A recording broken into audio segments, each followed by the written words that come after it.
করতেছে, কিন্তু পিতৃত্বের আনন্দ পাওয়ার জন্য সেই জায়গাটাতে পৌঁছে যায়। অর্থাৎ সিস্টেমেটিক মেডিসিনে যেটা আসবে সেটাই যে সবসময় ফলবতী হবে, ফলপ্রসূ হবে, সেটা বড় ব্যাপার নয়। আপনাকে জানতে হবে কোন অবস্টাকেল, কোন ঘটনার জন্য আপনি আপনার ওষুধটাকে কাজ করাতে পারছেন না, সেটাই হচ্ছে মায়োসিমেটিক প্রেসক্রিপশন। এভাবে টর্চের ক্ষেত্রে আমরা যতগুলো পাবো প্রত্যেকটার এগেনস্টে কতগুলো মেডিসিন আছে, এবং খুব খেয়াল করে দেখবেন যে ভেজিটেবল কিংডম থেকে যে সকল মেডিসিন গুলো এসেছে তার চেয়ে অনেক বেশি কার্যকরী হয় যে মেডিসিন গুলো নসো অথবা সার্কোস। জটিল পৃথিবী, জটিল বিশ্ব, রোগের জটিলতা বেড়েছে, সেই জন্য দেখবেন নসর জাতীয় ওষুধগুলো সব থেকে বেশি কাজ করে। কেন কাজ করে তার উপস্থিত ব্যাখ্যা আমরা পাই বার্নেট করলে। বার্নেট টিউবারকুলোসিস থেকে ভ্যাকসিন নাম পর্যন্ত প্রায় গোটা 50 ওষুধ নিয়ে কাজ করে আমাদের হোমিওপ্যাথিকে সম্পৃক্ত করেছেন। আমি বারবার বলি হোমিওপ্যাথি মানে কিন্তু শুধু হ্যানিম্যান নয়, হ্যানিম্যান তার প্রবক্তা সৃষ্টি করেছিলেন, কিন্তু অ্যালেন বা যে সকল লিপি, ফেরিংটন, আর কারণ কথা বলবো ক্লার্ক, যতজন বই লিখে আজকে দিকপাল হয়েছেন প্রত্যেকে কিন্তু হ্যানিম্যানের সেই আদর্শকে সমৃদ্ধ করেছেন, কারণ একা হ্যানিম্যান কখনো হোমিওপ্যাথিকে শেষ করতে পারেননি। আজও পর্যন্ত হোমিওপ্যাথি শেষ হয়নি, আপনাকে নতুন নতুন ভাবে ভাবতে হবে। যার জন্য আজকে ক্যান্সারাস মায়াজমকে আজকে আমরা ইনক্লুড করেছি, আমরা টিউবারকুলার মায়াজমকে আজকে আমাদের ভিতরে করার চেষ্টা করেছি।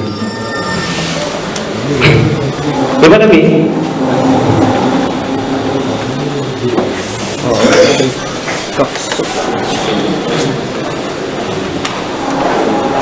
আগামী বলেছিলাম ইমাজিনেশন ইজ মোর ইম্পর্টেন্ট। সেই কল্পনা করতে হবে। কল্পনাই আমাদের কিন্তু মগজের একমাত্র পরিশ্রমের জায়গা। আপনি যদি ঠিকভাবে কল্পনা করতে না পারেন, আপনার কল্পনা শক্তিকে যদি যেখানে নিয়ে যেতে না পারেন, আপনি কোনোদিন হোমিওপ্যাথি হিসেবে সফল হতে পারবেন না। কারণ হোমিওপ্যাথি শুধু বিজ্ঞান নয়, একটা বিরাট বিরাট দর্শনের জায়গা, একটা আদর্শের জায়গা।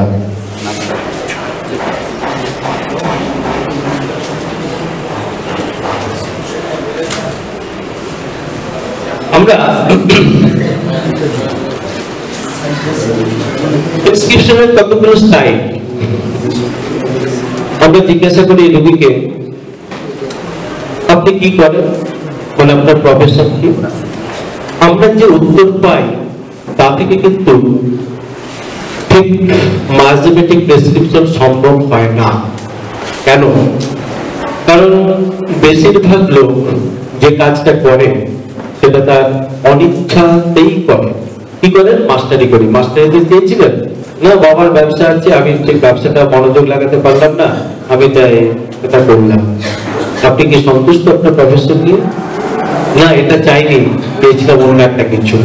এবার যত প্রফেশন কথা বলা হয়, সীমিত কয়েকজন রোগী ছাড়া প্রত্যেকেই কিন্তু একটা ডিপ্রেশনে ভোগে, একটা হতাশায় ভোগে। কাজটাকে সে পছন্দ করে না, কিন্তু পেট চালানোর জন্য, সংসার চালানোর জন্য, বা বাবার চাপে, বা পরিবেশের চাপে, বা পরিস্থিতির চাপে তাকে কিন্তু অনেক কিছু মেনে নিতে হয়। যদি বারবার খোঁজ নিয়ে দেখেন আপনি যে কাজটা করছেন সেটা কি আপনি চেয়েছিলেন, যদি না হয় আপনি জানবেন সেখানে হচ্ছে সাইকোটিক নেচার, অথবা তার ভিতরে একটা ডিপ্রেশন রয়ে গেছে। অথবা সেখানে অ্যান্টি ডিপ্রেসিভ যে সকল মায়োসিমেটিক হোমিওপ্যাথিক মেডিসিন আছে তার হাই ডাইলুশন দিয়ে আপনি ট্রিটমেন্ট করুন, আপনি সফল হবেন।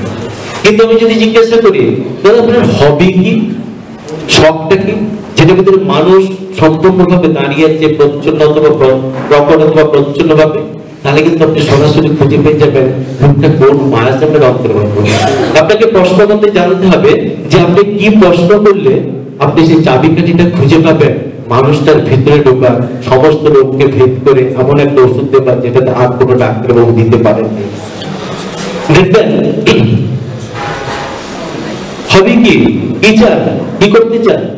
দেখুন আমার একটা নেই, কি করেন তাহলে? একটু গেম খেলি, কম্পিউটারের উপর ঢুকে দিই, টিভি আছে, টিভিটা দেখি, কারোর সাথে খুব একটা মেলামেশা করি না।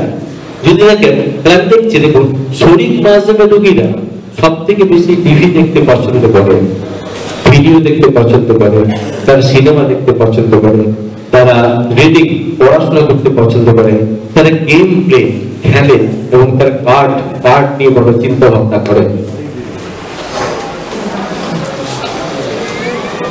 তার আগে একটা কথা বলে নিচ্ছি, এই লাইনটা আমি রোজ এই শব্দটার পুজো করি। Homeopathy too often blamed when blame line is the stupidity of the prescriber. হোমিওপ্যাথিকে তারাই নিন্দা করে যারা হোমিওপ্যাথিকে সঠিকভাবে হোমিওপ্যাথি প্রেসক্রিপশন করতে পারে না। Homeopathy too often blamed when the blame lies in the stupidity of the prescriber. আমার চেতনাকে নাড়িয়ে দিয়েছিল সেই লাইনটা। তখন মনে হয়েছিল যে কি আর 5 জনের মধ্যে সে গড় করতে ডাক্তার হয়ে আমার কি লাভ। তাহলে সেই স্টুপিডিটি থেকে আমাকে বেরিয়ে আসতে হবে। আমার প্রেসক্রিপশন হবে একটা শিল্প, আমার প্রেসক্রিপশন হবে একটা ঐতিহ্য, আমার প্রেসক্রিপশন হবে একটা সমৃদ্ধির জায়গা যেখানে হোমিওপ্যাথি আরো বেশি সমৃদ্ধ হবে। অতএব আমি খুঁজে পেয়েছি সে বোকা বোকা প্রেসক্রিপশন নয়। আমি হাসতে হাসতে অনেক জায়গাতে বলেছি ওই দেখা হোমিওপ্যাথির বোকা বোকা হোমিওপ্যাথি ভাই আমার ভালো লাগে না। কথাটা হচ্ছে ন্যাকা হোমিওপ্যাথির বোকা বোকা হোমিওপ্যাথি। সবাইকে বলতে বলে দেখবেন এমন ভাবে গল্পগুলোকে সাজিয়ে বলে যেন উনি সব বুঝেছেন, আমি কিছু বুঝিনি। হয়তো ঠিকই বুঝেছেন কিন্তু ন্যাকামিটা ভালো না। আমার প্যাথোলজি লাগে না, আমি এত কিছু দেখি না, আমি অমুক যেটা করি না। আরে ভাই কমপ্লিট হোমিওপ্যাথির কথা বলো, পূর্ণাঙ্গ হোমিওপ্যাথির কথা বলো, যে হোমিওপ্যাথি শাস্ত্র নিয়ে আজকে 250 বছর ধরে গবেষণা হচ্ছে তার কথা বলো। ওদের ন্যাকা হোমিওপ্যাথি বোকা বোকা হোমিওপ্যাথি বাদ দিয়ে আপনাদের এই স্টুপিডিটির মতো প্রেসক্রিপশন না করে আপনাদের প্রেসক্রিপশন হোক একটা ঐতিহ্য এবং সমৃদ্ধির জায়গা। সেই জন্য আমি বিশ্বাস করি একটা কমপ্লিট হোমিওপ্যাথিকে। আমি লোকাল মেডিসিন প্রেসক্রিপশন করি, আমি অর্গানোপ্যাথিক করি, আমি মায়াজম করি, আমি প্যাথোলজিক্যাল প্রেসক্রিপশন করি, আমি ইটিওলজিক্যাল করি। আমি যখন কোনো কিছু পাই না প্লাসিবো দিই, কিন্তু আমি দিই কারণ আমি সেই সত্তার পূজারী যেখানে একটা কমপ্লিট জিনিস আছে। আমি আমার শুরুতে বলেছিলাম পূর্ণমদ পূর্ণমিদং পূর্ণাৎ পূর্ণমুদচ্যতে। গোটা বিশ্ব ব্রহ্মাণ্ডকে পূর্ণত্ব ভাবে দেখতে হবে, হোমিওপ্যাথিকে ঠিক সেই পূর্ণত্ব ভাবে দেখতে হবে। আর অর্গানের এই মাঝে মধ্যে সেই পূর্ণত্বের জায়গা।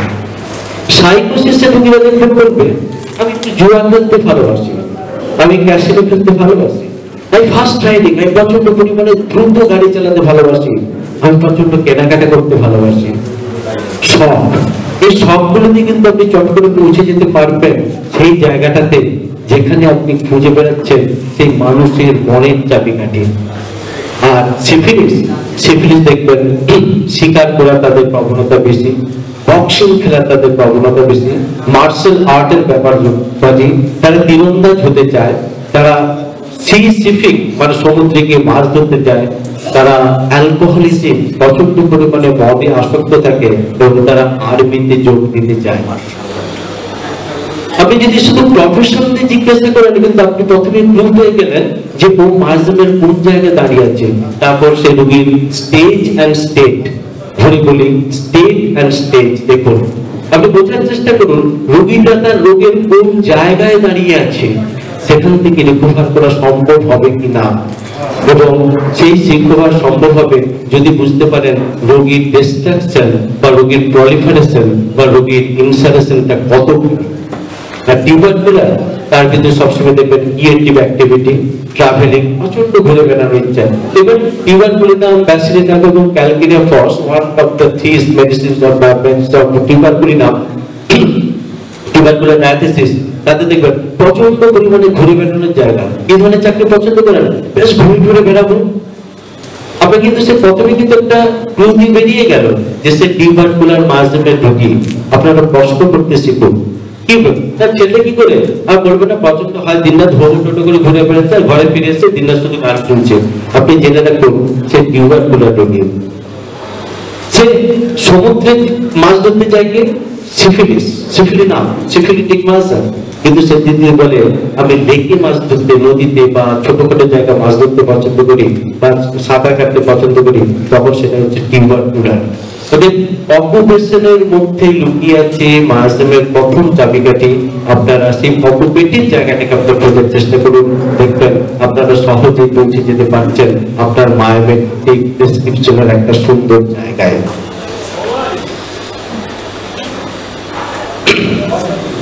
তার আগে হঠাৎ খেয়াল করলাম ডক্টর মল্লিক পিছনে বসে আছেন। ডক্টর মল্লিককে আরেকবার ধন্যবাদ দিচ্ছি। উনি কি করে এত র্যাপিড প্রেসক্রাইবার হলেন? আসলে ওনার বলেছিলাম উনি শরীর প্রচন্ড পরিমাণে দেখতে পান, দেখতে চান।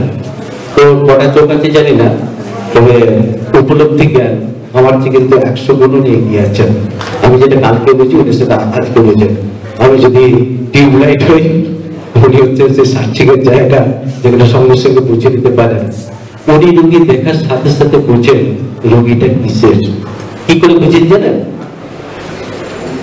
উনি অ্যাপিয়ারেন্স বুঝেন। অ্যাপিয়ারেন্স একটা মারাত্মক জায়গা।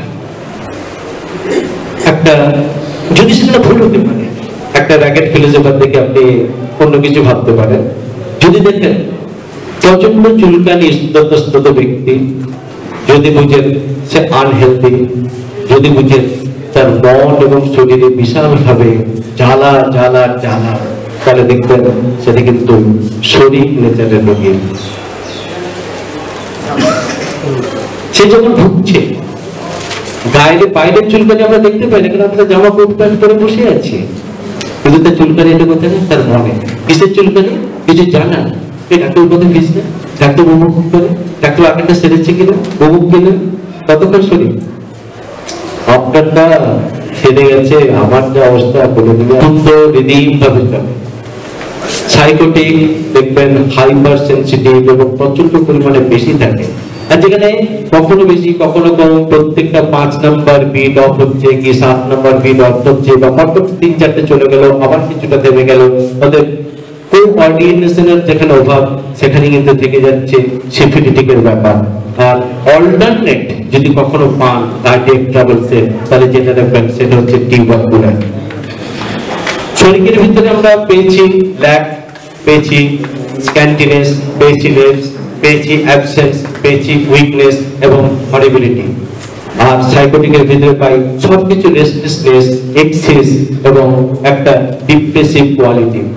আর যত destruction, degeneration, dysfunction, melancholic, suicidal thought, এই যে ডিস্ট্রাকশন, তার শুধু শরীরটাই ডিস্ট্রাকটিভ হয়ে যায় না, তার মনটা এমন একটা জায়গায় গিয়ে পৌঁছে যায় যে ঈশ্বরের সব থেকে বড় দেওয়া একটা ঐতিহ্য মন আর শরীর, সেটাকে সে কিন্তু নষ্ট করে দেওয়ার জন্য ব্যাকুল হয়ে ওঠে এবং যে কোনো সময় সে মারা যেতে পারে বা মারা যায়। ওরা সিফিলি নাম যত সিফিলিটিক মেডিসিন আছে তাদের অন্যতম ঘটনা হলো সুইসাইডাল টেন্ডেন্সি। আর কিন্তু টিউবারকুলার ভয় দেখাবে, বলেছিলাম না প্রবঞ্চক, বলেছিলাম না ছলনার আশ্রয়। ঘরকে বলে দেখাবে আমি কিন্তু কালকে চলে যাবো, আমি কিন্তু কালকে মরে যাবো, মুক্ত করে, কিন্তু মনে না, কোনো অ্যাটেম্প নেয় না। সে হচ্ছে সেই টিউবারকুলার। কারণ তার ভিতরে আইনের অভাব ধরে গেছে সরা, অথবা এত বেশি ডিস্ট্রাকটিভ যে কোনো সময় সে মারা যাবার একটা প্রবণতা দেখায়। যদি মিউকাসের কথা ভাবি, সরার সমস্ত মিউকাস সিক্রেশন দেখবেন ড্রাই। সরার থেকে কখনো ইচিং হলো রস বেরোয় না, ছোড়ার জীব থেকে কখনো লালা পড়ে না, ছোড়া কখনো খাবে না, ছোড়া কখনো তাকে কিছু দেয় না, মানে সেখানে সে আর্থিকভাবে কঞ্জুস। যত সিকনেসের যে কমিয়ে নেবার ব্যাপারটা তার ভিতরে দেখে থাকি আমরা ছোড়ার ভিতরে।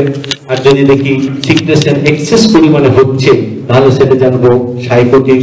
আর যদি আলসারেটিভ সিকনেশন হয়, যত পুরুলেন্ট সিকনেশন আছে সেটা সাইকোটিকের ভিতরে পড়ে। যত স্টিকি এবং ফুডগ্রিড দুর্গন্ধযুক্ত সেগুলো ক্ষেত্রে আমরা পাচ্ছি সিফিলিসের আন্ডারে, এবং যত হেমারেজিক সেটা হচ্ছে টিউবারকুলারের আন্ডারে। এবার দেখুন যদি ইরাপটিভ সেগুলো হচ্ছে শরীর, কাউটি, রিউমাটিজম, পেপটোলিপটিক ডায়াসিস, লিথিয়াম ডায়াক্সিস, যত কিছু ভুলে যাওয়ার ব্যাপার সমস্ত হচ্ছে সিফিলিটিক। এবং যেখানে কি সাপোরেটিভ আলসারেশন বা ডিস্ট্রাকশন সেখানে হচ্ছে সাইকোটিক, এবং স্ক্রোফুলাস যত সব ডায়াথেসিস অর্থাৎ হজকিন সুলুস থেকে সার্ভাইকাল জায়গা সেগুলো হচ্ছে সমস্ত হচ্ছে টিউবারকুলার। এত কিছুর পরেও আরো কিন্তু কিছু বলতে ইচ্ছা করে যে এত কিছু তো হলো স্যার, আর কি কিছু তো উপায় নেই? আছে। মন এবং শরীর এক জায়গায় যদি জোড়া যায় তাহলে দেখবেন আমরা কি খেতে চাই তার উপরে নির্ভর করে আমাদের ঐতিহ্য, আমাদের বেঁচে থাকার ইচ্ছা। যে জিনিসটা আমরা সব থেকে বেশি খেতে চাই তার মধ্যে রয়ে গেছে মানে মায়াজমের একটা কতগুলো গ্রাফিক নেচার। আমি যদি দেখি যে আমি রোগীকে জিজ্ঞাসা করি আপনার সব থেকে প্রিয় খাবার কি, সব থেকে প্রিয় খাবার কি, এটা আমি শিখেছিলাম যখন স্টুডেন্ট ছিলাম। আপনারা নিশ্চয়ই রেপার্টরি পড়েছেন, হাম সিনটেক্স দেখেছেন। আমি যখন স্যারের কাছে দেখতাম, মালদার একজন স্যার ছিলেন রহমান, তো দেখতাম যে সোনালী রঙের যে থাম ইন্ডেক্সের উপরে লেখাটা প্রত্যেকটাই জল জল করছে, একটা একদম উঠে গেছে। তাহলে বুঝলাম কি স্যার ওটাকে নিচে সব থেকে ব্যবহার করেছেন, খুললেই ওটাকে ওই পাতাটা খুলেছেন, তো সেই জন্য জায়গাটা উঠে গেছে।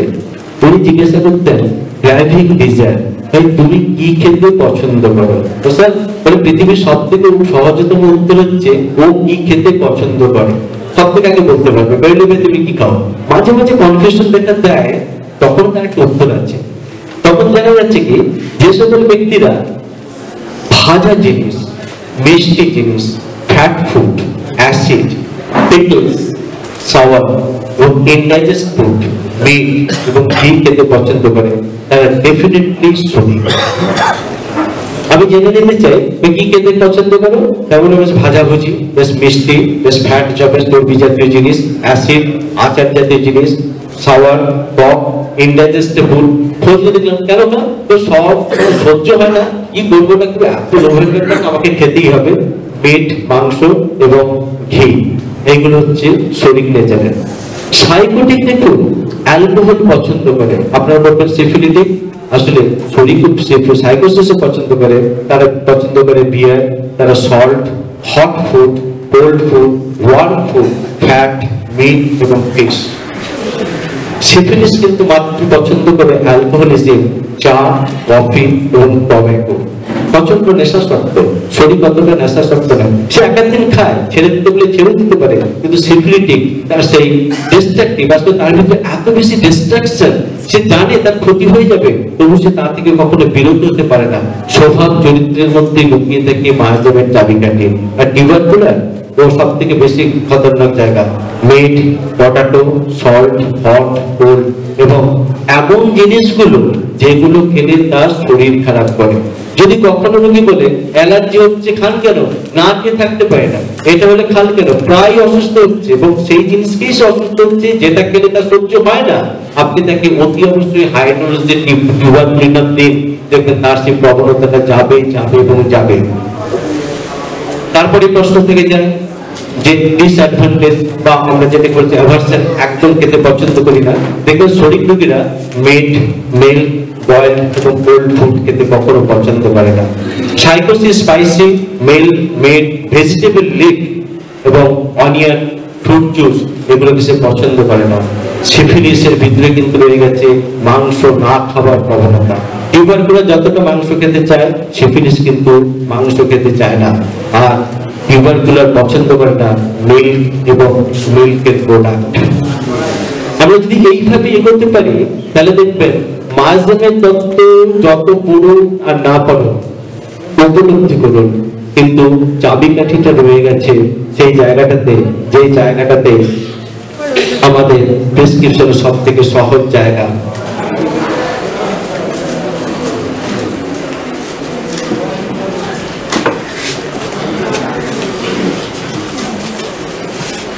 এবার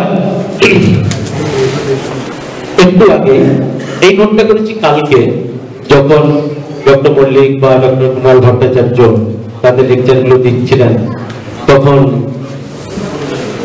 ইচ্ছে যাচ্ছিল যে ওই জায়গায় আরেকটু ফুটনোট যদি ওনারা দিয়ে দিতে পারতেন ভালো হতো। কিন্তু ডিসিপ্লিন বলে জায়গা আছে, কখনো তাকে ডিস্টার্ব করা উচিত না। তখন আমি করলাম কি, কিছু কিছু জায়গা নোট করলাম যে যদি ওনাদের ওই আর্টিকেলের নিচে যদি কিছু ফুটনোট লেখা যায় তাহলে আরেকটু তো সমৃদ্ধ হবে। সেজন্য আমি কালকে ফুটনোট করার চেষ্টা করলাম, যেটা আমি প্রথমেই আপনাকে বলেছিলাম, সেটা যে ভ্যাকসিন নাম দিয়ে আমি সালফোনামাইড ওভারগ্রুপ দিয়েছিলাম ইন কেস অফ মেল ইনফার্টিলিটির ক্ষেত্রে, ইম্পর্টেন্সের ক্ষেত্রে, ইম্পর্টেন্স বলবো না, ভুল বললাম, ইনফার্টিলিটির ক্ষেত্রে, হ্যাঁ, বা স্টেরিলিটির ক্ষেত্রে। কালকে একটা কথা হচ্ছিল, কেউ বলেছিলেন ত্বকের নিচে ছোট ছোট অনেকগুলো গুটলি, যেটাকে ইংরেজিতে বলা হয় ফাইব্রোঅ্যাডিনোমা, অনেকগুলো থাকে, তাই সেটাকে আমরা বলি মাল্টিপল নিউরো ফাইব্রোঅ্যাডিনোমা। কালকে স্যার বলেছেন যে সেগুলো সারানো যায় না, তার একমাত্র কারণ হচ্ছে নার্ভের এন্ডিং পার্টে হয়ে থাকে, এবং আমি নিশ্চিতভাবে বলতে পারি, দায়িত্ব নিয়েই বলতে পারি, ও থেকে কখনো ক্যান্সার হয় না। তাহলে কি আমরা সারাবো না? পারতাম না। আসলে দেখবেন হোমিওপ্যাথির একটা জায়গা হচ্ছে আপনি কতটা রাস্তা হাঁটতে পেরেছেন। আমি বলি কতখানি রাস্তা হাঁটলে প্রকাশ মল্লিক হওয়া যায় আমি সেটা বলি না, কিন্তু কতটুকু রাস্তা হাঁটলে মায়াজম জানা যায় সেটার কিঞ্চিত আমি দিতে পারি কতগুলো আশ্রয়, যেটা আমি এতক্ষণ আপনাকে বললাম। তবে প্রথম জীবনে কিন্তু কখনো কোনো মাল্টিপল ফাইব্রোঅ্যাডিনোমা কিন্তু আমি সারাতে পারিনি, আজও সারিয়েছি, দাবি করবো না।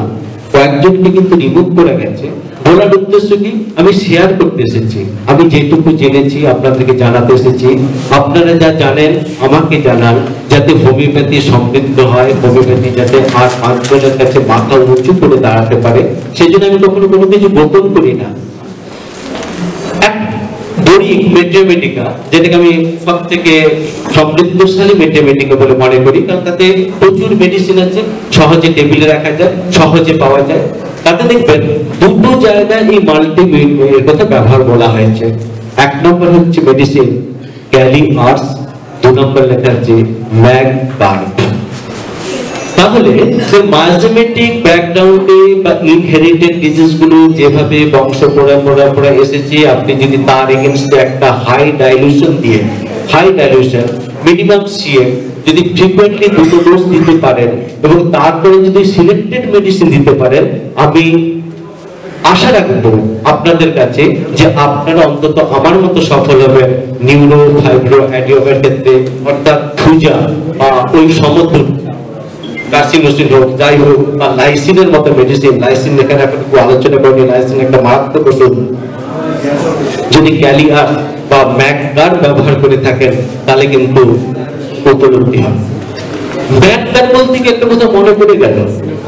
আচ্ছা বলুন তো, কালকে তো নিপীড়িত মানসিকতা, দ্বিতীয় সন্তান মেয়ে, স্টাফাসেক্রিয়া, এই সকল নিয়ে অনেক আলোচনা হচ্ছিল। এটা এসেছিল এক জায়গায়, দেখুন একটা পেশেন্ট দেখছিলাম, গল্প করছি মনে থাকার জন্য, তত্ত্ব কথা বললে মনে থাকে না, গল্পের চলে বলে মনে থাকে। আমি তার মাকে জিজ্ঞাসা করেছিলাম কি হয়েছে, এই হয়েছে। আমার প্রশ্ন থাকে ছোটবেলায় কিছু মনে করে, আমার প্রশ্নগুলো দেখুন ধাপে ধাপে। পেশেন্ট এসেছে, কি হয়েছে বলে গেল। পরের প্রশ্ন থেকে ও ছোটবেলায় কি কি রোগে ভুগেছে, আমি তার সেই থেকে গেলাম। তারপরে জিজ্ঞাসা করি, আচ্ছা ও যখন আপনার পেটে ছিল তখন আপনি কি রোগে ভুগেছেন। তারপরে প্রশ্ন থেকে ওর মামার দিকে বাবার দিকে কি কি রোগ আছে এবং তার নানা নানি আশপাশ। তাহলে আমি কিন্তু পুরো একটা সুন্দর ফিচার পেয়ে গেলাম তার রোগ সম্বন্ধে। কিন্তু বিশ্বাস করুন সেই রোগীটার আমি কোথাও মেলাতে পারছিলাম না যে মেয়েটা একটা সাইকোটিক অথবা সিফিলিটিক, বাবা মা সম্পূর্ণ সিফিলিটিক, বাবা মা ডিপ্রেশন, কোথাও লিঙ্ক আমি খুঁজে পাচ্ছিলাম না। মানে আমার চোখ চেহারা তাকিয়ে ভদ্রমহিলা বুঝতে পারছিলেন যে ডাক্তারবাবু একটু অপদার্থ লোক। আদারওয়াইজ এমন কিছু কথা আমি বলছি না যেটা ডাক্তারবাবু খুঁজছেন। ওষুধ দিয়েছিলাম, দ্বিতীয় দিন কিন্তু সে মেয়েটিকে না নিয়ে এসেছিল। কোথায় গেল আপনার মেয়ে? আনিনি কেন? একটু ব্যাপার ছিল, এমন কিছু আপনার কথা আছে যেটা আমি মেয়ের সামনে বলতে চাই না, এসো। আমি তো এটাই চাইছিলাম যে আসল রহস্য কোথায়। ও স্বীকার করেছিল এই আমার মেয়ে নয়, আমি কোন একটা হোম থেকে একে গ্রহণ করেছি, অতএব আমার দত্তক। বলুন তো, পৃথিবীতে একটি মাত্র মেডিসিনে ডক্টর কেইন এই সমস্যা সম্বন্ধে ব্যাখ্যা করেছেন, কি ব্যাখ্যা করেছেন এবং সেই ওষুধটা কি। মেয়েটার কিছু গাইনোকোলজিক্যাল প্রবলেম ছিল, মেয়েটা কিন্তু জানে না যে সে তার দত্তক কন্যা। জানলে যদি সে ভালোবাসাটা চলে যায়, জানলে যদি সে হারিয়ে ফেলে মেয়েটাকে, সে কোনোদিন স্বীকার করেনি। কিন্তু আমার প্রশ্ন শুনে বুঝতে পেরেছিল যে ডাক্তার একটা লিঙ্ক খুঁজে পাচ্ছে না। আমার সৌভাগ্য, পরের দিন সে ভদ্রমহিলা এসে স্বীকার করেছিলেন যে ও আমার নিজের গর্ভের বা আমার হাজবেন্ডের ওরসের সন্তান নয়। হ্যানিম্যান একটি জায়গায় ওই আনওয়ান্টেড চাইল্ডের কথা বলেছেন। আমি তাকে সেই মেডিসিন হাই ডোজেশন দিতে আজকে পরম করুণাময় দিচ্ছে যে তার পিরিয়ডটা নর্মাল হতে থাকে। কোথায় আছে সেই শব্দটা? ওই যে বলেছিলাম ফুটিয়ে পড়তে হবে, অথবা আমি বলে দিলে আজকে যদি এখানে উপস্থিত যদি 200 জন থাকেন, 200 জন গিয়ে খুঁজুন ম্যাকগার্ভে ডক্টর কেইন কি সুন্দরভাবে যে দ্বিতীয় সন্তান, আপনি কি অবসর বেড়াতে গিয়েছিলেন? আপনি কি চেয়েছিলেন? এই প্রশ্নগুলো মানে কি? প্রশ্নগুলো যথেষ্ট যুক্তি রয়ে গেছে। যদি প্রথম সন্তান মেয়ে হলো, দ্বিতীয়টা যদি মেয়ে হয়ে গিয়ে থাকি, আপনি জেনে রাখবেন যে মেয়েটাকে আমরা সেভাবে প্রতিপালিত করি না। এটা আমাদের রাষ্ট্রের দুঃখ, এটা আমাদের জাতির দুঃখ যে দ্বিতীয়বার সন্তান হলে আমরা তাকে মানতে চাই না। এই মেয়েটা যখন বুঝতে পারে আমি দিদির সাথে সমানভাবে চলছি না, বাবা মামাকে দেখছে না, তখন তার ভিতরে যে মেন্টাল স্টেটের পরিবর্তন হয়, তার একমাত্র মেডিসিন হচ্ছে ম্যাকগার্ভ। বোঝা গেল? আপনারা কাইন্ডলি দেখবেন কি সুন্দরভাবে কেন্ট প্রথম, দ্বিতীয়, চতুর্থ কি পঞ্চম প্যারাগ্রাফে ওই কথাটা বলেছেন। আর কোন মেয়ের কোন জায়গায় কিন্তু আমি ওই শব্দটা পাইনি। তাদের যখনই আমি বুঝতে পারি দুটো জায়গা যদি অবৈধ হয়, অথবা কুড়িয়ে পাওয়া সন্তান হয়, অথবা সেই সন্তানকে বাবা মা ঠিক চায়নি, ওষুধ খেয়েছিল কিন্তু হয়ে গেছে, অথবা সেই একই রকম সমতুল জ্বালা নিয়ে যে মেয়ে প্রতিপালিত হচ্ছে, আমি তাকে কিন্তু ম্যাকগার্ভ হাই ডোজেশন দিই। এগুলো কিন্তু নাইজেবেরি একটা বিশেষ জায়গা। কালকে মৃগী নিয়ে কথা হচ্ছিল। ডক্টর হাসানের মতো স্যালুট করার মতো চিকিৎসক আমি খুব কম দেখেছি। আমি তার বই একটা জায়গায় পড়েছিলাম, সিফিলিনাম দিয়ে যদি ক্লোরোফাইলাম দেওয়া যায় তাহলে কিন্তু মৃগী জায়গাটা চলে যায়। মৃগী অনেক রোগী পেয়েছি ভাই, প্রচুর দেখেছি, সারাতে পারি। আমি মাঝে মাঝে খুব অন্ধ অনুসারী হই, হ্যাঁ, মানে খুব ফলোয়ার। আমি তখন দেখলাম কোনো কিছুতে হচ্ছে না, আচ্ছা একবার দিয়ে দেখি তো। আমি দিয়েছিলাম সিফিলিনাম দিয়ে ক্লোরোফাইলাম তন্ন করে খুঁজে পেয়েছি, কোথাও কিন্তু এপিলেপসির কথা দেখা নেই। কিন্তু ডক্টর হাসানের বই লিখে দেখেছিলাম সিফিলিনাম সিএম দিয়ে ক্লোরোফাইলাম 200 দিলে চলে যায়। আমি মুর্শিদাবাদে প্র্যাকটিস করেছিলাম, আমি একাধিক রোগীকে দিয়েছি। বলতে আমার এতটুকু সংকোচ নেই, যদিও অনেক আপত্তি করতে পারেন এটা কি সাফিসিয়েন্ট? আচ্ছা ভাই, যার প্রতি মাসে 2বার 3বার করে যে মেয়েটা অজ্ঞান হয়ে যায়, সে যদি 4 মাসও যদি অজ্ঞান না হয়, তাহলে তো বুঝবো কিছুটা কাজ করেছে। অবজারভেশনে চলছে, আপনারা দিয়ে দেখবেন সিফিলিনামের পরে ক্লোরোফাইলাম 200 দিলে তার কতখানি কাজ করে। এটা পরীক্ষা লব্ধ ফল শুধু নয়, আমি যে গুরুর কাছে পেয়েছি, ডক্টর হাসানের বই আছে, আপনারা পড়ে দেখবেন। এইখানে 3 দিন পর বলে বলেছেন, উনি প্রত্যেকটা মেডিসিন মাল্টিমেটিক দিয়ে 3 দিন পর সেটা ব্যাক।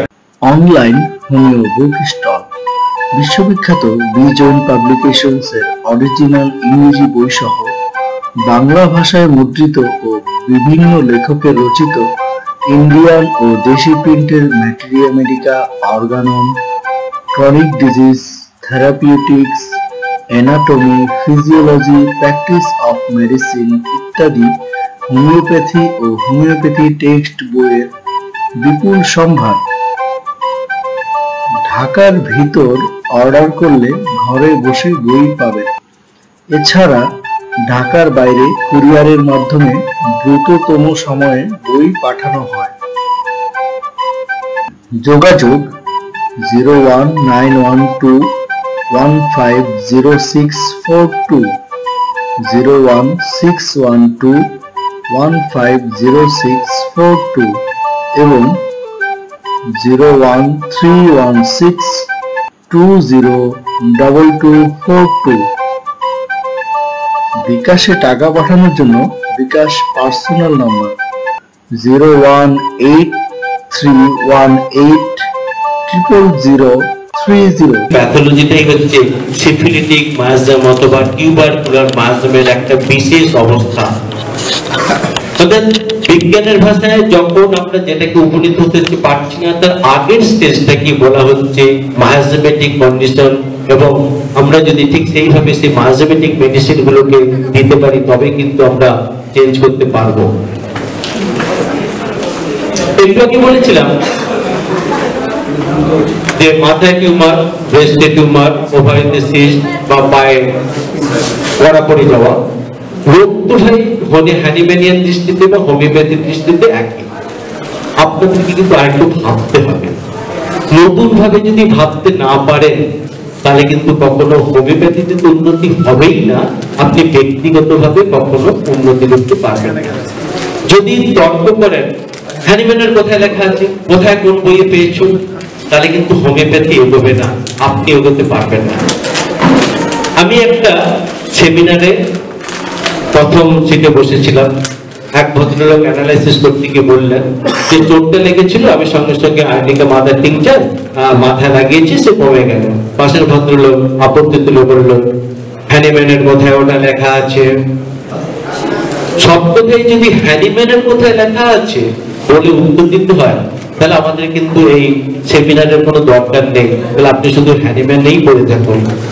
যদি মনে করেন যে হ্যানিম্যান থেকে বেরিয়ে এসো আরো কিছু যদি শেখার চেষ্টা করবো, জানার চেষ্টা করবো এবং সেটাকে উদারভাবে গ্রহণ করতে পারবো, যদি অপছন্দ না হয় ফেলে দিতে পারবো, তাহলে আপনারা সেমিনারে আসুন, আলোচনা করুন। আমি যেমন আজকে এখানে এসে বসেছি, এইখানে যতটা বসি তার চেয়ে বেশি বসি ওখানে, কারণ এখানে জ্ঞান দিতে আসা আর ওখানে শিখতে আসা, জ্ঞান দিতে আসার চেয়ে শিখতে আসার দাম অনেক বেশি।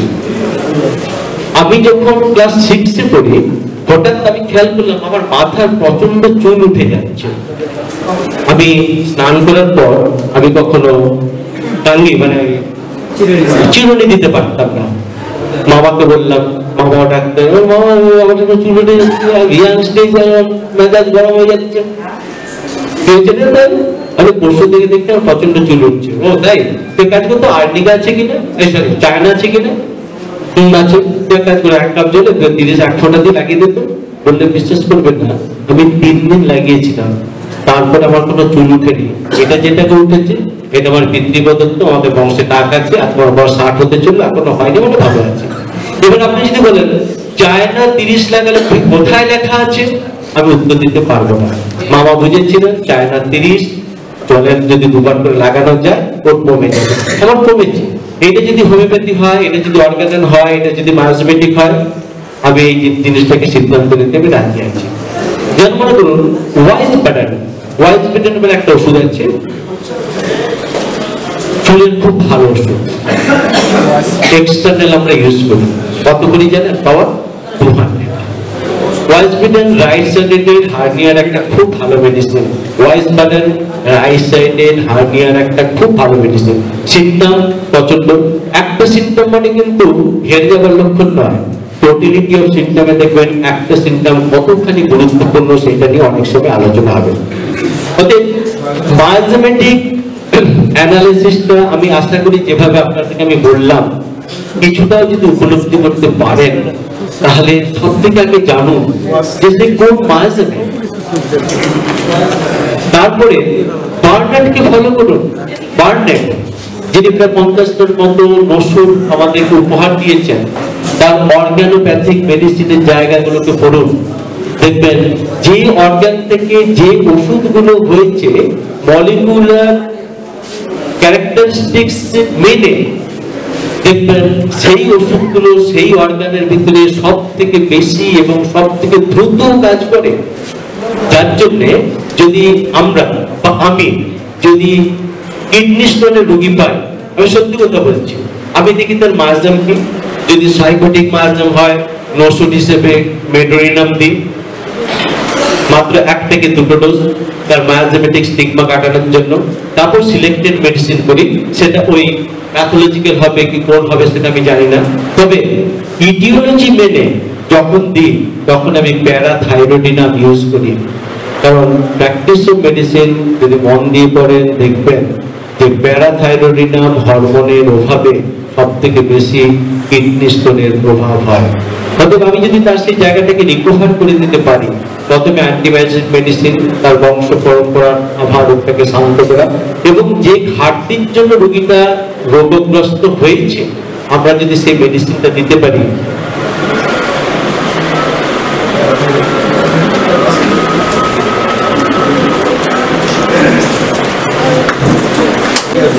আমি বেশি আলোচনা করতে চাই সিফিলিটিক মায়াজামের উপরে। তার একমাত্র কারণ হচ্ছে এখন ভয়ঙ্কর রূপে সাইকোসিস টিউবারকুলার থাকলেও সিফিলিসের উপর যেন আমি বেশি প্রভাবিত হয়ে গেছি, এখন ওই ধরনের রোগীরা আমার কাছে বেশি আসছে। থ্যালিয়াম বলে একটা ওষুধ আছে, থ্যালিয়াম মেটালিকা, আপনারা নিশ্চয়ই জানেন। তাতে পায়ের নিচের দিকের ব্যথা একটা ভালো মেডিসিন, ভালো। আমি থ্যালিয়াম দিয়েছিলাম এক ভদ্রলোক, উনি কিছুদিন পরে এসে আনন্দের সাথে বললেন, ডাক্তারবাবু আমার পায়ের নখগুলো যেগুলো সম্পূর্ণ ভেঙে বেরিয়ে গিয়েছিল, দেখুন প্রত্যেকটা নখ কি সুন্দরভাবে তৈরি হয়ে গেছে। আমি কথাটা প্রথমে বিশ্বাস করতে পারিনি, কারণ ভাই আমরা যতই হোমিওপ্যাথি করি সেই তো আমাদের হোমিওপ্যাথির ভিতরে একটা সেই অবস্থায় রয়ে গেছে যে পায়ের নখ যদি মোটা হয় তাহলে থুজা, তাহলে গ্রাফাইটিস, অ্যান্টিপ্লুট। ওই থুজা, গ্রাফাইটিস, অ্যান্টিপ্লুট দিলাম না, অথচ থ্যালিয়ামে তোমার পায়ের নখ ভালো হলো, আমি মানতে পারিনি, মানাটা সম্ভব নয়, তাই তো? কিন্তু যদি অর্গানোপ্যাথিক মেডিসিনকে খুব ভালোভাবে দেখেন, সেই অর্গানকে শুধু ঠিকই করে না, সেখানে কিন্তু ডিজেনারেশন থেকে রিজেনারেশন কিন্তু করিয়ে দিতে পারে। যদি নখে ওই ধরনের ওই ডিফর্মিটি, আসলে ভদ্রলোককে দেওয়া হয়েছিল তার ডিফর্মিটির জন্য সিফিলিনাম দিয়ে আমি দিয়েছিলাম ক্যালকিডাপ্রো, সম্পূর্ণ ডক্টর হাসানের তত্ত্ব। উনি বারবার বলেছে যেখানে ডিফর্মিটি দেখবে সেখানে সব থেকে আগে সিফিলিনাম দাও, এবং তারপরে ক্যালকিডাপ্রো পর্যায়ক্রমে দিলে তোমার সেই জায়গাগুলো সফল হবে। আমার সৌভাগ্য, আমি তার কাছে অনেকবার গেছি, তার বাড়িতে গেছি, আমার প্র্যাকটিস অফ মেডিসিনে আমি ওনার নাম স্বীকার করেছি, আমি বিশ্বাস করি এবং বারবার উল্লেখ করেছি যে আমি ওনার পায়ের কাছে বসে হ্যানিম্যানিয়ান তত্ত্বের এই মায়াজাম তত্ত্ব না বুঝলে আমি কখনো ওই প্রাচীন পীড়ার মতো বই লিখতে পারতাম না। আমার যা কিছু উপলব্ধি তার বেশিরভাগই রয়েছে ডক্টর হাসানের সেই চিন্তা ভাবনা। আমি শুধু তার সেই ফুলটুকু চুরি করে নিয়ে এসে নিজে মালা গেঁথেছি, ফুল চাষটা আমি করিনি।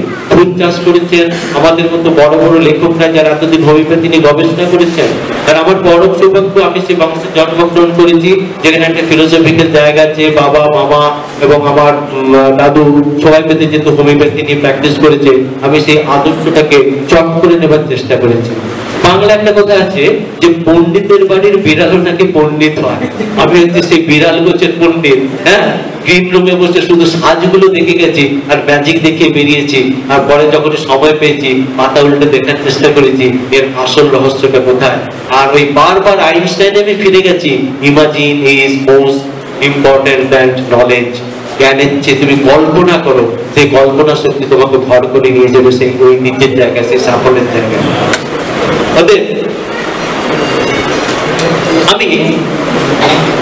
আমি আবার সেই ডক্টর হাসানের জায়গাতে ফিরে যাচ্ছি। উনি একদিন আমাকে বলেছিলেন, যদি কোনো নাকে পলিপ দেখো সেটা যদি ব্রাউন অথবা লাল রঙের হয় তুমি তাকে এই ওষুধটি দেবে। কি করে হলো, তুমি দিয়ে দেখো। দেখলাম ওই যে 3টে শব্দের ভিতরে না পুরো মায়াজাম তত্ত্বই কিন্তু লুকিয়ে আছে। আসলে আমরা যে এত বোকা, মানে আমি এত বোকা, গোটাটাকে বোঝার কোনোদিন চেষ্টা করিনি, কিন্তু যেদিন বুঝেছিলাম সেদিন কিন্তু লাভবান হয়েছিল। তাকে দেওয়া হয়েছিল aurum metallicum CM. Aurum metallicum CM একটা জায়গাতে মধ্যে লেখা আছে, সেটা হচ্ছে ফ্যারিংটনে নাকের পলি রাইট অথবা লেফট যেদিকই হোক, যদি তুমি দেখো সেটা লাল রঙের অথবা ডিপ ব্রাউন রঙের, তুমি তাকে অরাম মেটালিকাম দেবে। আমার ব্যক্তিগত তথ্য যাই থাক, প্রত্যেকে কিন্তু প্রিজুডিস হতে নিষেধ করেছে। আমি কিন্তু একটা জায়গা বড় প্রিজুডিস, আপনারা ওই প্রিজুডিসটুকু হওয়ার চেষ্টা করুন, তাতে হোমিওপ্যাথি আমার মনে একটু ভালো হবে।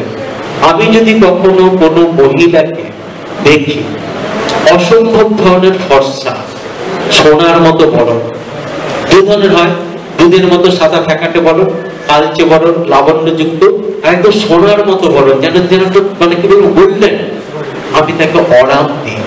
যদি শুনি যে তার কানের সোনাগুলো বা হাতের জোড়া সোনাগুলো খুব জলজল করছে বা খুব তাড়াতাড়ি ক্ষয়ে যাচ্ছে, এটা কিন্তু নতুন ভাবে ইনফেকশন। দেখবেন মহিলারাই বলে আমার হাতের সোনা কালচে হয়ে যায়, আর এক মহেশ্বর বলে যে আমি যে সোনা করি যেগুলো না খুব তাড়াতাড়ি ক্ষয়ে যায়।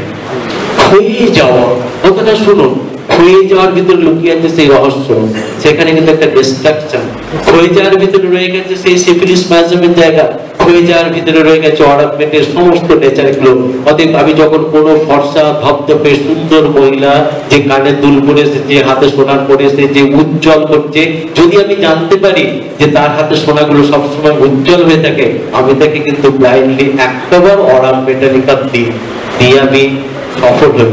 আপনারা দেখুন না চেষ্টা করে, অরামেন্ট তো নানান ভাবে দিয়ে থাকেন, না হয় একজন গৌরী বর্ণা মহিলাকে দিলে দিন, সমর্থনযোগ্য জানি না কেন, তবে নাকের ফলে যেহেতু স্যার বইয়ে লিখেছেন, আপনারা দিয়ে দেখবেন কত ভালো জিনিস, কত ভালোভাবে কাজ করে। গলস্টোন নিয়ে এসে পৌঁছেছে, গলস্টোন, গলস্টোন রাইট সাইড, আপনার মেডিসিন নিশ্চয়ই একটা কিছু আসবে, আপনি সেই মেডিসিনই তাকে দিন। কারণ আপনি আমার যে অনেক অনেক অনেক বেশি মেডিকা করেছেন, আপনি ফ্যানিটেন করেছেন, আপনি সামঞ্জস্য করেছেন, আপনি অল্টারনেটিভ সিস্টেম করেছেন, রাইট সাইড লেফট সাইড সবকিছু করেছেন। তাকে যদি মনে করুন ন্যাট্রাম সালফের মতো মেডিসিন আছে, আপনি তাকে কিন্তু একটা ডোজ মাইজমেটিক মেডিসিন দিয়ে দিন, দেখবেন আপনি নিশ্চিন্তে থাকুন। যার গলস্টোন হয়েছে না, আইদার সে টিউবারকুলার অথবা সে সাইকোটিক, কখনো সিফিলিটিক গলস্টোন হয় না, কখনো স্টোরিকটিকের হয় না। শুধু পার্থক্যটা করে বোঝার চেষ্টা করুন যে আমি অ্যান্টি মাইজমেটিক মেডিসিন হিসেবে সাইকোটিক দেবো না তাকে টিউবারকুলার দেবো। তাহলে কি দাঁড়ালো, বংশে যদি আপনি অ্যাজমার ইতিহাস পান, বংশে যদি আপনি চুলকানির ইতিহাস পান, বা বংশে যদি আপনি গনোরিয়া পান, বাতের পান, বা হাইড্রোজেনের কনস্টিটিউশনাল ব্যাপার পান, আপনি তখন তাকে একটা হাই ডাইলিউশন বেডোরিনাম দিন। থুজাও দিতে পারেন যদি থুজা সাপোর্ট করে। তবে আমরা কিন্তু বেশি চালাক, মানে আমি বেশি চালাক, সেই জন্য আমি করি কি, সকল ভেজিটেবল কিংডমের ওষুধগুলোকে না দিয়ে আইদার মিনারেল ওষুধ অথবা ওষুধগুলোকে দেওয়ার চেষ্টা করি। কারণ এই রোগ জটিলতার যুগে আমার যেন বারবার মনে হয়েছে যে অ্যান্টি মেডিসিন, অ্যান্টি মাইজমেটিক মেডিসিন যদি দিতেই হয় তার একটা ওষুধ দেওয়াটাই ভালো, সেই জন্য আমি কিন্তু দিই।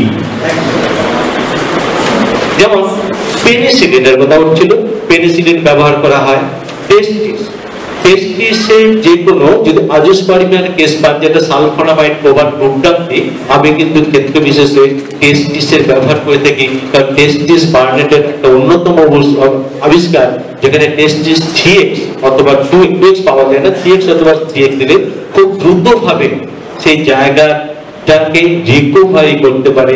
সেটা তার অ্যাট্রোপি অফ টেস্টিস হোক, হাইপারট্রফি অফ টেস্টিস হোক, অথবা কোয়াডের ডিফর্মিটির জন্য যদি তার স্পার্ম বেরিয়ে আসতে না পারে সেরকমের অবস্থা।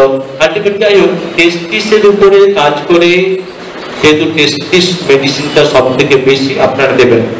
আর একটা জায়গায় আছে, মহিলাদেরকে আমি টেস্টিস প্রায় সময় দিই। আশ্চর্যের ব্যাপার না, আপনি যদি ফিজিওলজি পড়েন, আপনি যদি প্যাথোলজি পড়েন, তাহলে দেখতে পাবেন যে টেস্টিস মহিলাদেরকে কি পরিমাণে দ্রুত কাজ করে।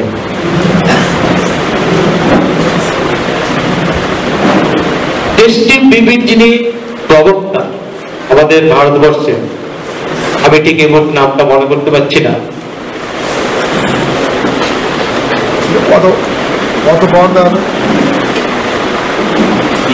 আমি নামটা একটু পরে বলছি, মানে আমার মেমোরি থেকে চলে গেছে। দুর্গা তার টেস্টিভ বিবির প্রথম যে কন্যা সন্তান, তার নাম। সেখানে উনি তার আর্টিকেলে লিখেছেন যে টেস্টিসের অভাবে মহিলাদের গর্ভধারণ করতে অসুবিধা হয়, কারণ টেস্টিস হরমোন ঠিক সেইভাবে মহিলা বডিতে মানে ফিমেল বডিতে না থাকার জন্য, তার ডেফিসিয়েন্সির জন্য হয়। সেই জিনিসটা পড়ার পর আমরা কিন্তু টেস্টিস থিয়েক্স আমরা প্রেসক্রিপশন করি, এবং প্রেসক্রিপশন যাকে করি তাকে বারবার বলেই দিই যে আপনি ওষুধের দোকানে গেলে তারা বলবে ডাক্তারবাবু নিশ্চিতভাবে গাঁজাকে ওষুধ লিখেছেন, কারণ টেস্টিস মহিলাদের ওষুধ নয়, পুরুষদের ওষুধ। আপনি জেনে রাখবেন আমি টেস্টিসটা সুস্থ মস্তিষ্কে আপনাকে দিচ্ছি, এটা আমি বারবার বলে দিই। ঠিক যেভাবে আর্সাল ফ্লেভাম লিখতে আমি বলে দিই, ভাই দোকানদার কিন্তু জিজ্ঞাসা করবে আপনার কি সেটি হয়েছে, আপনি বলবেন হয়নি, ডাক্তারবাবু এটা জেনেই আমাকে দিয়েছেন। আমাদের ওষুধ লেখার প্রচন্ড ভুল জানেন, টেস্টিস লিখলে সে জানে যে এটা মহিলাদের ওষুধ। আমি যদি আর্সাল ফ্লেভাম লিখি তাহলে বলবে যে এটা ভাই সেটির ওষুধ। আমার বড় দুঃখের জায়গা, আমি বেঁচে আছি, তবু আমরা বারবার সেটাকে মনে করিয়ে দিই। দ্বিতীয় কথা হচ্ছে যেটা বলছিলাম সেটা হচ্ছে মেমারি গ্ল্যান্ড, ব্রেস্টের টিউমারে অ্যান্টিসাইকোটিক মেডিসিন দিয়ে আপনি যদি মেমারি গ্ল্যান্ড টিরিজ দেন, দেখবেন অনেকখানি বেশি আপনি তার ভিতরে উপকার পাবেন। আর অর্থাৎ দেখুন, আমার এই তত্ত্ব নয়, মাসমেটিক তত্ত্বের ভিতরে সব থেকে আগে বলা ঠিক আপনার সিলেক্টেড মেডিসিন যাই হোক আপনি সেটা দিন, নিশ্চয়ই দেবেন, কারণ সেটাই শেষ কথা। কিন্তু হ্যানিম্যানের আজকে 12 বছর সময় লেগে গেল কেন? সেইটাই তো খুঁজে পেতে যে আমার এই রোগগুলো এত ভালোভাবে চিকিৎসা করার সত্ত্বেও এমন কি অবস্ট্যাকল রয়ে যাচ্ছে, এমন কি বাধা রয়ে গেল যার জন্য আমি উপকার দেখাতে পারলাম না, রোগটা বারবার ফিরে আসছে। উনি সেই মায়াজমের কথা বলেছিলেন। আপনাদের উচিত, আমার উচিত যে অ্যান্টি মায়াজমেটিক মেডিসিনটাকে ঠিকভাবে প্রয়োগ করে তারপর তাকে সেই ওষুধটাকে দেওয়া। আপনারা প্রচুর রোগী পান তার ক্রিয়েটিনিন লেভেল বেড়ে গেছে, ক্রিয়েটিনিন লেভেল বেড়ে গেলে আর যাই হোক ডায়ালিসিস, যতক্ষণ ক্রিয়েটিনিন লেভেল বেড়ে যায়নি ততক্ষণ কিন্তু ডায়ালিসিস নিয়ে কারো কোনো মাথা ব্যথা নেই। কিন্তু যদি যা 4-এর বেশি হয়ে গেল ওকে কোনো উপায় নেই, করতে হবে। এবার দেখুন রোগীদের স্বার্থে বা রোগীদের ডায়ালিসিস থেকে বাঁচানোর জন্য যদি একটা শর্টকাট পদ্ধতি, আপনি যদি প্রমাণ করে দিতে পারেন যে আমি একটা ওষুধ দিচ্ছি ভাই তোমার ক্রিয়েটিনিন লেভেল কমে যাবে, তাহলে আপনি কি সেটা না দিয়ে থাকবেন? দিতে তো হবে। যতই মাসজেবিটি করুন, যতই টোটালিটি করুন, আমাদের সময় লেগে আপনার রাজ্যের কথা বলুন, রোগী কিন্তু এই কমানোটুকুর জন্য এসেছে। আর সেই জন্য আইদার থুজা অথবা মেডরিনাম হাই ডাইলুশন দিয়ে আমি ক্রিয়েটিনিন 0 পোটেনসি দিয়ে দিনে 2 বার করে ইউজ করি, খাওয়ার থেকে 7 দিনের ভিতরে সুন্দরভাবে নেমে যায়। আপত্তি কোথায়? যদি আমি ওইটুকু কমানোর জন্য আমি পার্সিয়াল হোক না আমার পার্সিয়াল, আমি রোগীটাকে তাকে উপকার দিচ্ছি। ঠিক সেইভাবে আর্সাল ফ্লেভাম হাঁটুর যন্ত্রণা খুব বড় মেডিসিন। আমি বলছি না, দেখুন বইকেই লেখা আছে আর্সাল ফ্লেভাম। সবাই যেটাকে সেটির ওষুধ বলে মনে করে, আমি হাঁটুর ব্যথা মহিলাদেরকে দিই আর্সাল ফ্লেভাম। তবে তার আগে একটা মাসমেটিক মেডিসিন, সেটা আইদার থুজা অথবা ন্যাটনামসাল আমি দিয়ে আর্সাল ফ্লেভাম দিই। আমি কিন্তু বিশ্বাস করুন দুটো মেডিসিন কখনো একসাথে দিইনি। আগে মাসমেটিক ডেক্টিফিকেশনের জন্য একটা মেডিসিন দিই, তার 6 থেকে 7 দিন পরে দ্বিতীয় মেডিসিনটা দিই। এটাকে যদি আপনারা তত্ত্বে ভুল বলেন, আমার বলতে কোনো ক্ষতি নেই। আমি পলিফার্মেসি আমি করি না, আমি মাদার নিয়ে কচকচাই না, কিন্তু প্রয়োজনে আমি মাদার দিই। কেন দিই? কারণ আপনাকে কেট মানতে হবে, যেটা যার প্যাথোলজিক্যাল কন্ডিশন মারাত্মক জায়গায় পৌঁছে গেছে, বা যে রোগীটাকে কোনোদিন সারিয়ে তুলতে পারবেন না, যাকে শুধু একমাত্র প্যালিয়েটিভ ট্রিটমেন্ট দিয়ে কিছুদিনের জন্য বাঁচিয়ে রাখতে হবে বা কমিয়ে রাখতে হবে। আপনার আপত্তি কোথায় সে প্যালিয়েটিভ ট্রিটমেন্ট করতে? হয় আপনি 0 পোটেনসি মানে এলএম পোটেনসি দিয়ে কন্টিনিউ খাইয়ে যান, অথবা মাদার টিংটা দিয়ে কমিয়ে রাখুন। মানুষ যে সবসময় সারবে বা সারাতে এসেছে তা তো নয়, সে কম করাতে এসেছে। দেখবেন ইএসএল হাই, ইএসএল লেভেল প্রচন্ড হাই থাকার জন্য প্রচন্ড শ্বাসের কষ্ট মুক্তি মুখতে তারা বলছে টিউবারকুলার অ্যাথেসিস এক্সেট্রা আপনাকে দিতে হবে কি যেভাবে কমাতে হবে। রেজাল্ট কি হচ্ছে, এলোপ্যাথি মধ্যে কি বলছে, তোমার ইউসিনোফিলটা বেশির জন্য কাশি হচ্ছে, আর তোমার এটা তোমার ইএসআর বেশির জন্য কাশি হচ্ছে। তারা বলছে ইএসআর বেশির জন্য কাশি, আমি বলছি কি অথবা ইনফেকশন আছে সেই জন্য তোমার ইএসআরটা এত বেশি। আমি বলছি কি মায়োজোমেটিক লেভেল এমন একটা জায়গায় পৌঁছে গেছে যার জন্য তোমার এই ধরনের স্ট্যাটিস্টিক্সটা বদলে গেছে। আমি কি করি জানেন, প্যারাসিটামল 0 ফ্রিকোয়েন্টলি দিন 2বার থেকে 3বার করে 4 দিন দিয়ে দেখুন, আমি নিশ্চিত তার যদি অন্য কোনো মায়োজোমেটিক ডিফেক্ট না থাকে বা একটা মারাত্মক অবস্থায় না থাকে, হাঁচিটা অন্তত কমে পরের দিন এসে বলবে স্যার হাঁচিটা কমেছে, হাঁচিটা কমেছে। অর্গাননি পেয়েছিলাম, একটা বড় বট গাছকে যদি আপনি উপড়ে ফেলে দিতে চান তাহলে কিন্তু পাঁচিলটা ভেঙে যাবে, বট গাছটা কিন্তু মরবে না। কি উচিত, বট গাছটাকে ছোট ছোট ছোট ছোট করে কেটে আস্তে আস্তে তার গোড়া পর্যন্ত পৌঁছবে। অর্গাননে বারবার কিন্তু বলা আছে যে when dissimilar medicine attack together, chronic treatment চলতে চলতে যখন আবার একটা অন্য রকমের অ্যাকিউট ফেজ হয় তখন কিভাবে ট্রিটমেন্ট করবেন, অমুক করবেন, তমুক করবেন, প্রত্যেকটা জায়গা দেখাচ্ছি। আসলে দরকার কি, তার সুস্থ চিন্তা ভাবনা এবং কোন জায়গায় কিভাবে আমি সেটা অ্যাপ্লাই করব, এই জায়গাটি হচ্ছে কিন্তু বড় জিনিস। একটু সাহসের যেমন দরকার, একটু চেতনার দরকার। আর শুধু হ্যানিম্যান কোথায় বলেছেন ওটুকু বললে কিন্তু আর হোমিওপ্যাথি এগোবে না, আপনি কখন এগোতে পারবেন না, কারণ সময় এগিয়ে গেছে আজকে 250 বছর। আপনাকে শিক্ষিত হতে হবে আধুনিক বিজ্ঞানের চিন্তা ভাবনা। যার জন্য আমি যে প্র্যাকটিস অফ মেডিসিন লিখেছি, যেটা নাকি শুনছি এখানে খুব ভালো বিক্রি হয় বা হচ্ছে, আমি তারপর একটা কনসেপ্ট দিয়েছি যে তার মায়োজোমেট্রিক অ্যানালাইসিস কি হবে, কোন মায়োজোমেটের জন্য এই ঘটনাটা ঘটছে এবং তার ইন্ডিকেটর প্রবাবল মেডিসিন। আপনি যতক্ষণ না সেই কমপ্লিট জায়গায় পৌঁছতে পারবেন ততক্ষণ কিন্তু আপনি কোনো শান্তি পাবেন না। হয়তো রোগী একটা কমে যাবে, আপনার মনে কিন্তু একটা অবিশ্বাস থেকে যাবে, রোগীটা কমলো কিন্তু রোগীটাকে কমানোর মতো যোগ্যতা কি আমার সত্যি ছিল? অতএব আপনাকে যদি মাথা উঁচু করে বাঁচতে হয়, হ্যানিম্যানকে যদি মাথার সর্বশ্রেষ্ঠ স্থানে দাঁড় করাতে হয়, তাহলে কিন্তু আপনাকে প্রত্যেকটা জায়গাকে নিয়ে কিন্তু এগিয়ে যেতে হবে। দেখবেন একটা কথা আছে, যখনই দেখিবে ছাই উড়াইয়া দেখো তাই, পাইলেও পাইতে পারো অমূল্য রতন। তাই তো, যখনই দেখিবে ছাই উড়াইয়া দেখো তাই, পাইলেও পাইতে পারো অমূল্য রতন। তবে যেখানে যত বই পান, নেট থেকে যতটুকু সার্চ করুন, যেখানে যেটা পারুন খুঁজে দেখুন না যে আপনার চিন্তা ভাবনার উত্তরটা ঠিক সেইভাবে হ্যানিম্যান দিতে পারলেন কিনা। একটা মজার ঘটনা বলছি, আমি কলেজ স্ট্রিট পাড়া বেশি থাকি। কলেজ স্ট্রিট পাড়া আমার মানে হচ্ছে কলকাতার মধ্যে বই পাড়া, এর দোকানে তার দোকানে ঘুরে বেড়াই। আমরা পাবলিশার্স মাঝে মাঝে অনুরোধ করে, ডাক্তার বইটা ঠিক গ্রুপ দেখা বলবো না, বইটা একবার পড়ে দেবেন। আমি বই পড়তে খুব ভালোবাসি, চলে কিনেছেন নাকি হবে তো, কেন নিয়ে জানেন? গ্রুপ দেখবো পয়সা পাবো তার জন্য না, গ্রুপটা দেখি ওই ভদ্রলোক কি লিখেছে সবার আগে জেনে যাবার জন্য। তাই তো, ওই বইয়ে কি আছে সেটা, এই নেশাটাকে চাপিয়েছে জানেন। আমার এক বোন, যে আমার সঙ্গে অন্তত 16-17 বছরের ছোট, আমি যখন কবিতা লিখতাম, বাংলা উপন্যাস লিখছি, সাহিত্য নিবেদে আছি, ও দেখলাম যে বইটা বেরিয়ে যায় ও সেটাকে পড়ে না।